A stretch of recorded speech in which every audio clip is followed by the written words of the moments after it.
Good afternoon, Parker Croft. Welcome back on VH Berries. It's good to be back. How you doing, man? I am extremely grateful because if you were a prepositional phrase, it would be the three words in concert with, as your path is a symphony in which everything rhymes in terms of chronology, space, and punctuation. How are you doing today? I mean, I'm doing pretty good. Yeah, I'm doing pretty good. Maybe a tiny bit sleepy, but it's good to be talking to you.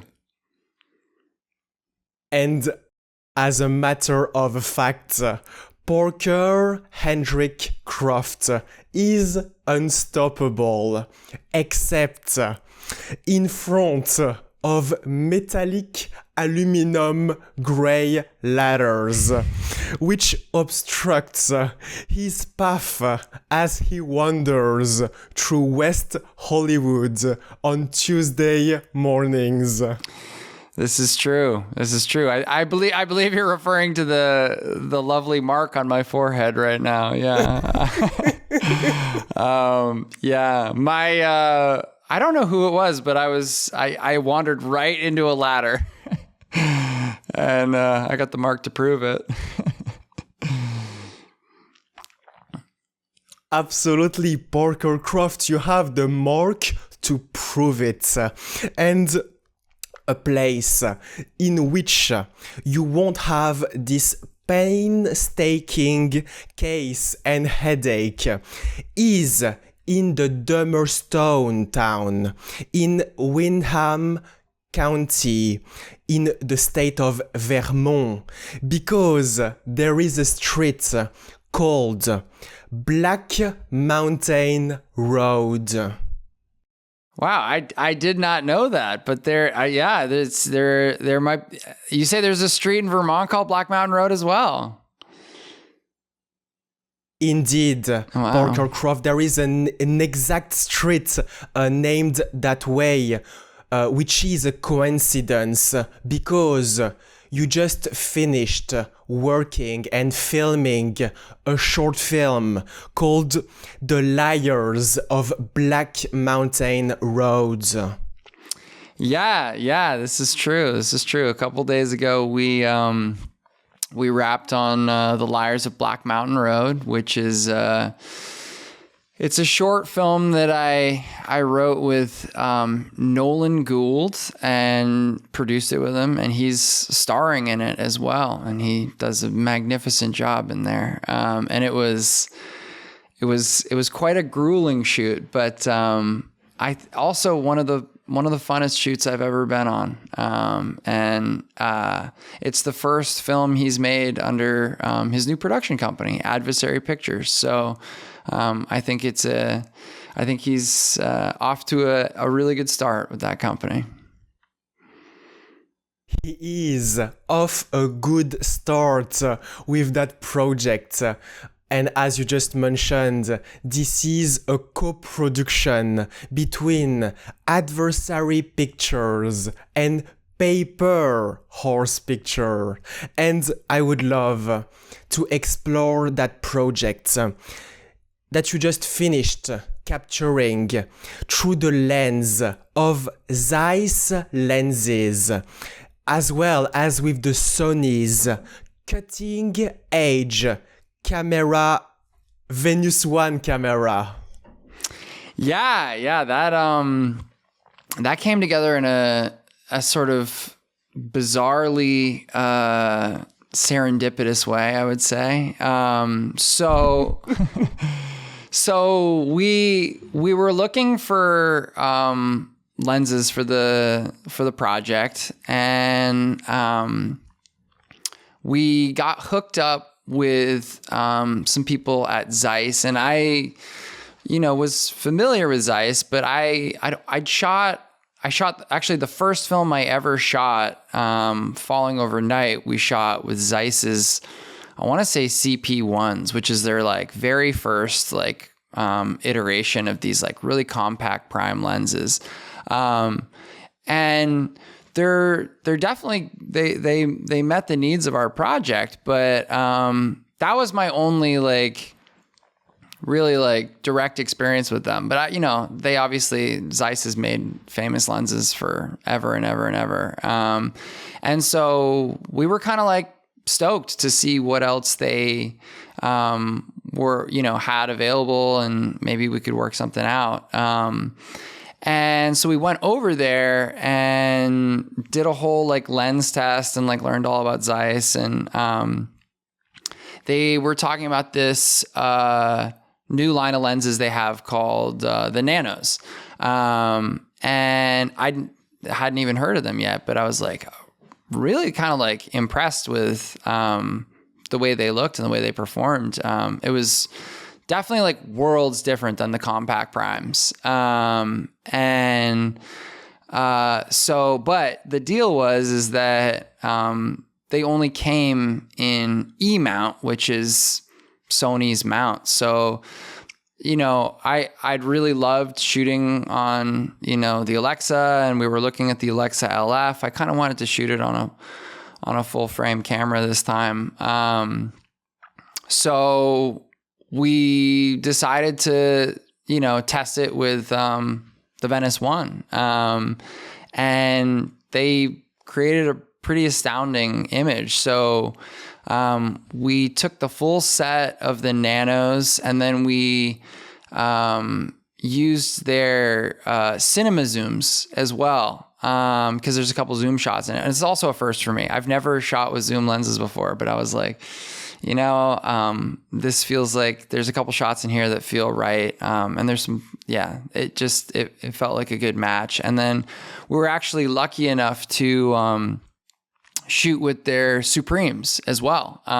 So we shot this, we shot with their 15, and I was just like, the Supremes are world famous lenses. So we were very, very lucky to be able to shoot with, those lenses. And the Venice 1, my first experience with Sony, like when I was first getting started, I definitely remember like buying an A7S and being like, oh, this is so cool. But I'd never worked with any other cinema cameras before. And, obviously the Venice 1, everybody raves about it. But I was really, really impressed with how it performed and how those two went together to provide a picture that felt like it was a really good match for our project.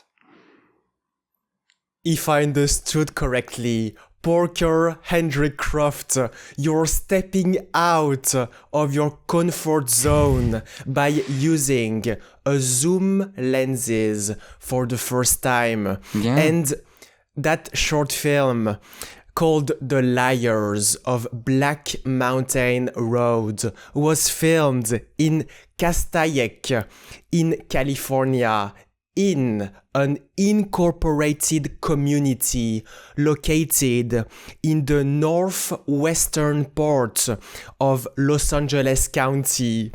And I am very curious about if you also picked that location because the main street is called Parker Road.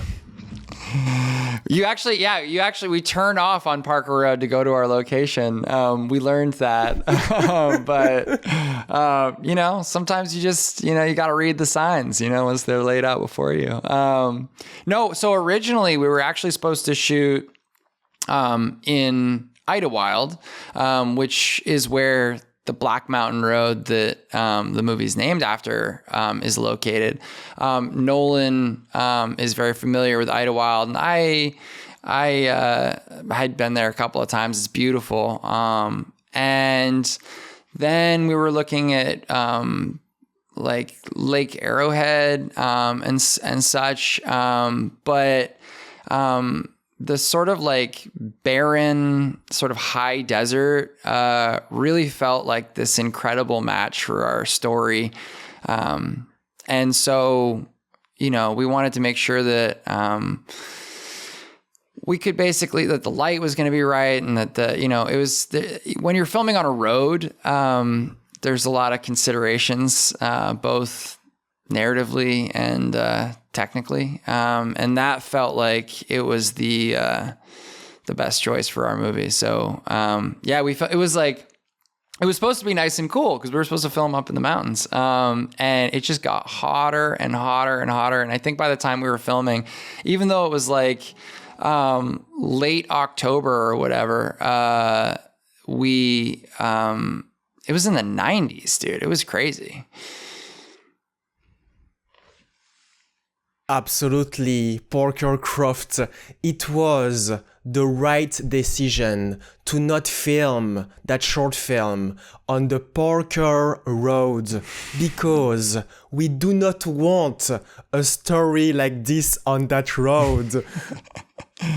It's a grisly story. I'll tell you that much. It certainly does. It's a grisly story.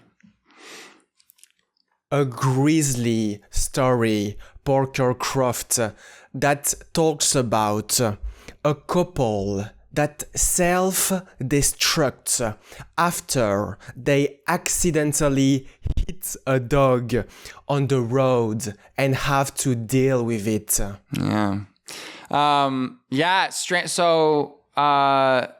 this is a story that was like kind of kicking around in my head for a while because,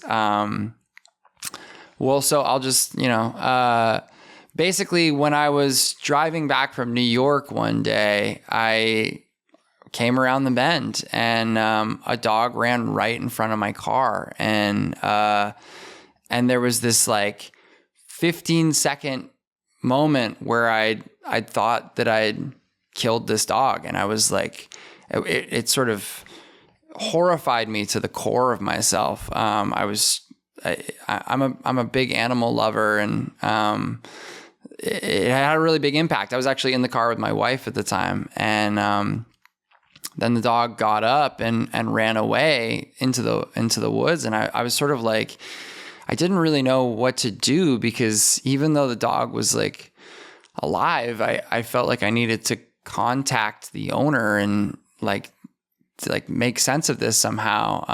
And strangely, like the owner, well, I didn't know this at the time, but a guy came up to me in a truck on the road and was like, "Hey, like I saw this whole thing." And I was like, "Yeah, I'm really I don't know what to do about this." And he was like, "Yeah, well, it was going to happen eventually." And I was like, "What? I need to get in touch with this owner or whatever." And he's like, "Oh, I am the owner." And I was like, I was sort of like blown away by this like guy who it didn't really seem to be reacting in a way that I would have expected the owner of a dog to react. And it was this like pretty traumatizing experience. And so I didn't want to tell that story exactly, but I remember the core of that being something that I was like, this is a feeling that I want to access. And so, we put together this narrative of a young couple who is still kind of early days in their relationship. It's like they haven't really seen like under the hood yet, and I thought that there would be this sort of experience like this dog thing that would be somewhat of a crucible to sort of show people's true colors and how they react in these scenarios. And I thought, hey, wouldn't it be interesting if they had, some different perspectives on that? And it's something that could maybe lay bare some of the challenges in their relationship that hadn't had the opportunity to be laid bare before this. So, yeah. Absolutely. Parker Croft, this is a very captivating story, and you're also interested in a specific angle, which is to storytell the collapse of a new relationship, as well as watching those people sort of come apart at the seams as they sort of true colors comes to the front?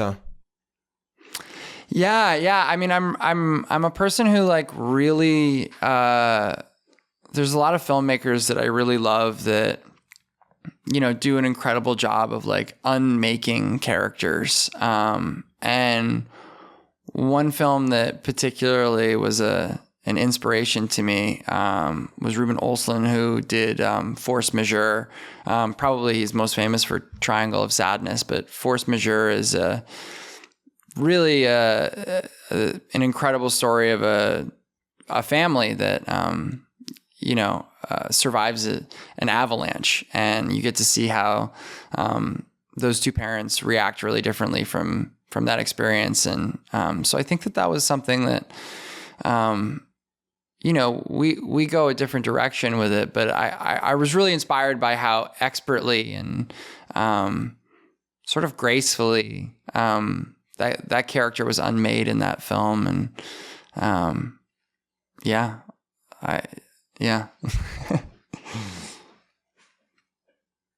Furthermore, Parker Croft, there is also an element that I am very curious to witness in front of the screen, watching that specific piece of art, which is the dog itself.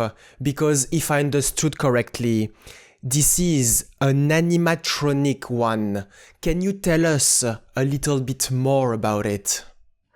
Yeah, I can. So originally, we were gonna get an acting dog that was gonna just sort of play dead, and it turned out to be quite a feat. We actually reached out to the dog trainer from Anatomy of a Fall, because I don't know if you've seen that movie, but it's incredible. It's like, it looks so good, and it's because it's a real thing.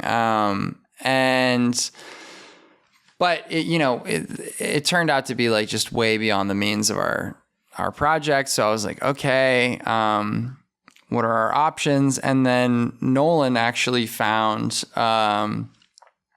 this company called Bischoff's Animal, like taxidermy or something, which is like, basically they build prop dogs for movies. And we wanted it to be like kind of robotic, because it was going to be difficult to operate it on the road. We wanted this thing to be able to be controlled by motors and electronic, and just kind of all be contained in there. But again, it was like a really, really expensive thing to have that built in that way. So we ended up having this kind of like a bunch of mechanisms that are like hand operated. So we have this like breathing bladder, and it's basically a really complicated puppet. And so we had someone on top, working the legs, and someone down below working the breathing and the head. And, it looks startlingly convincing even when it's not moving. I had the dog in my house for a while as we were preparing for the film, and I would catch it in the corner of my eye and just be like, oh my God, like I kept like kind of like shocking myself into it. But yeah, it's a great piece of I don't know, set piece feels like the wrong word, but it's whatever it is, it's great. They did a good job. That specific dog made an excellent job, Parker Croft.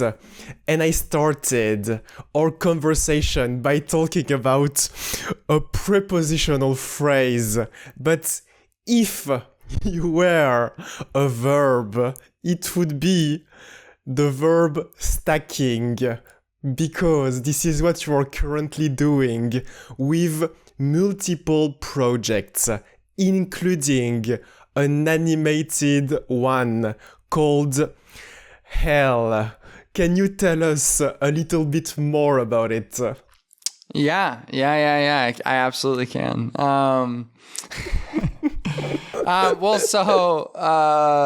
I've never worked in animation before, so but I do love like trying new stuff out. Like that's a thing that like, I don't know. It's just fun to like be a beginner at stuff. And you know, learn everything you can from the ground up. So I came across this artist in San Francisco. His name's Spike Milliken. He's a profoundly talented sculptor and painter and everything.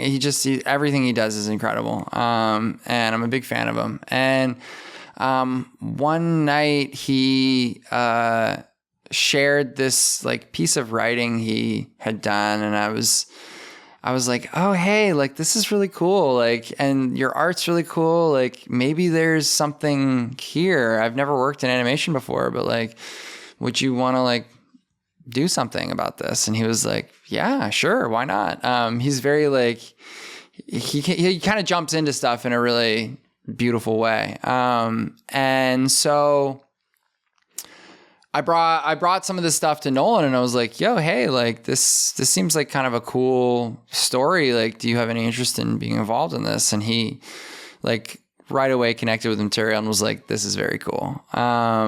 So we started, working on storyboards, and it's basically, it's a very difficult film to even really describe.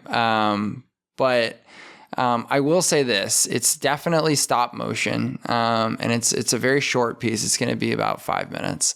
And it takes place in this sort of, maybe like American Gothic, like 1930s Dust Bowl era. But there are also some surreal elements that I think are definitely open to interpretation.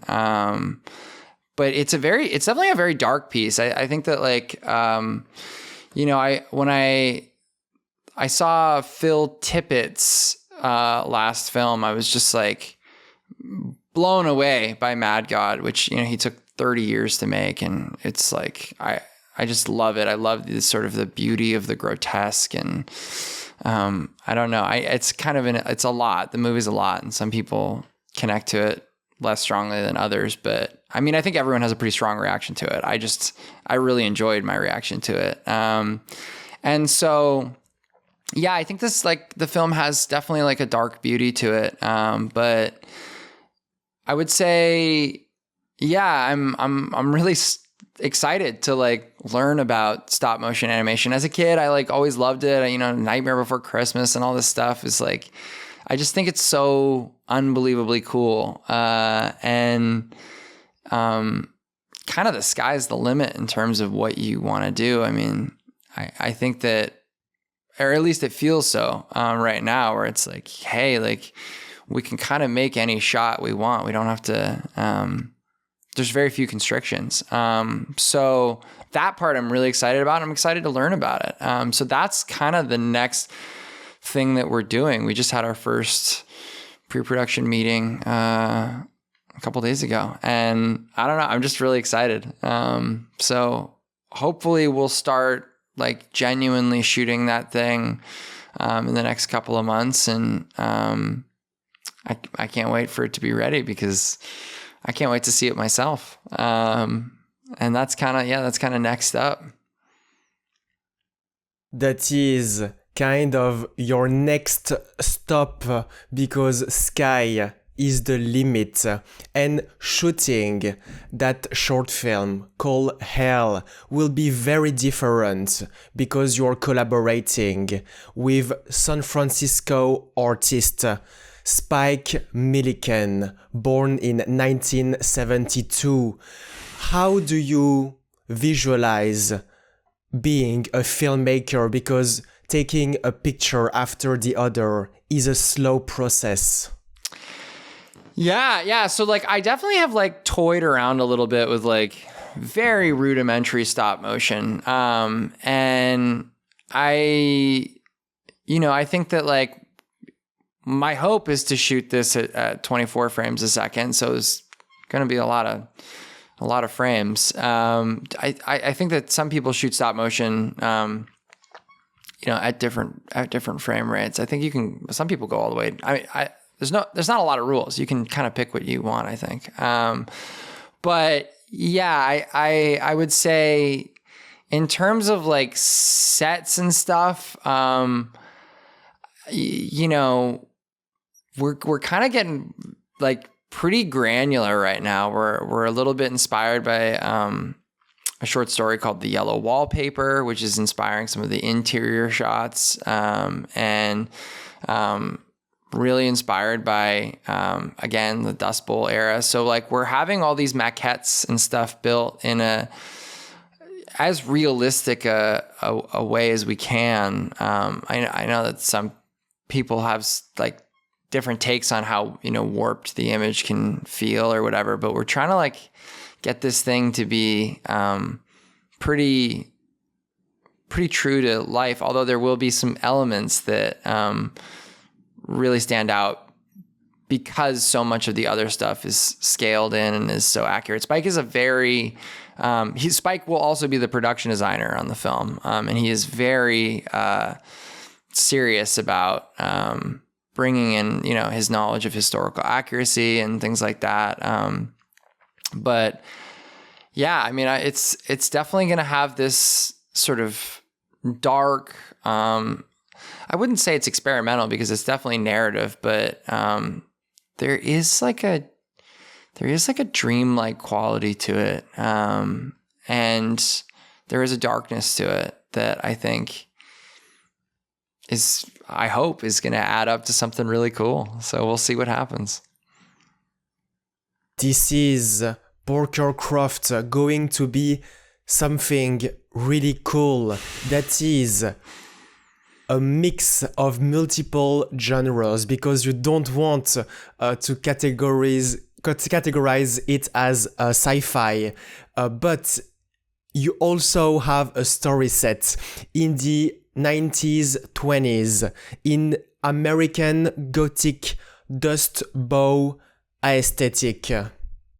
Yeah, very, very, very much so. I just think it's a cool time, and Spike is so knowledgeable about it that I think it's going to lend itself to a cool story. So, yeah, I wish I could fill it out a little bit more, but I do want people to be able to bring an interpretation to it. I don't want to put an interpretation on it as much, because I think that there is some room for that, and I want to leave the space for that, Absolutely, Parker Croft. We need to leave more room for the audience as well, to leaving the room to Spike Milliken for him to express his creativity. And you are also stacking another piece of art that is called Kallisto, that starts with the letter K instead of the letter C. Yeah. That's the Greek spelling of it. Because so we're deeply. It's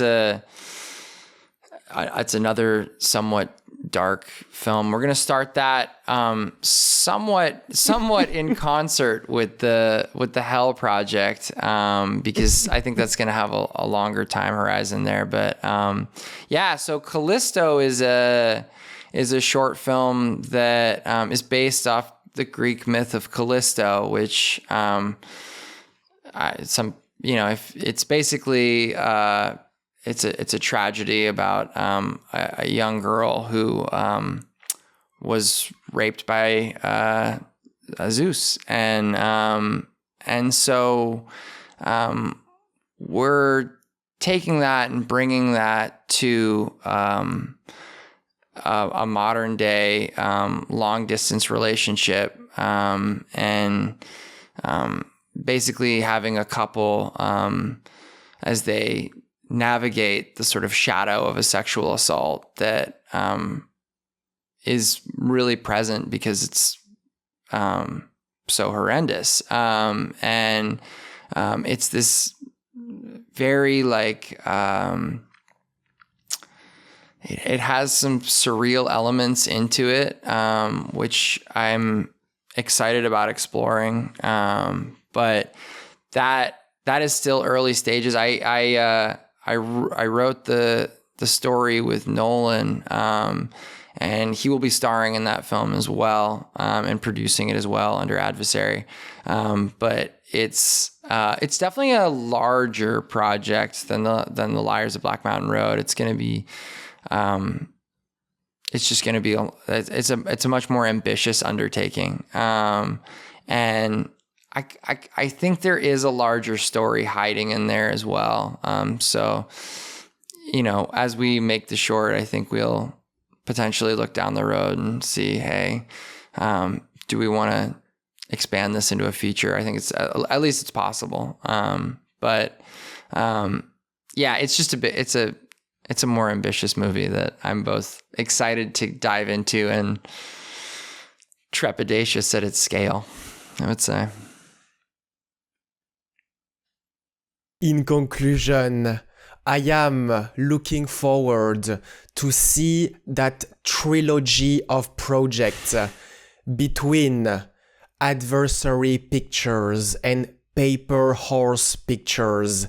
And I am also happy to witness the growth of As Easy as Closing Your Eyes, because I saw that project grow in front of my eyes, as you now have done more than 160 festivals, and you are now developing the feature film and entering the distribution.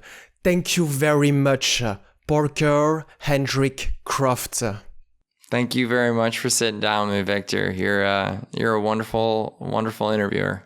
We'll talk soon, man.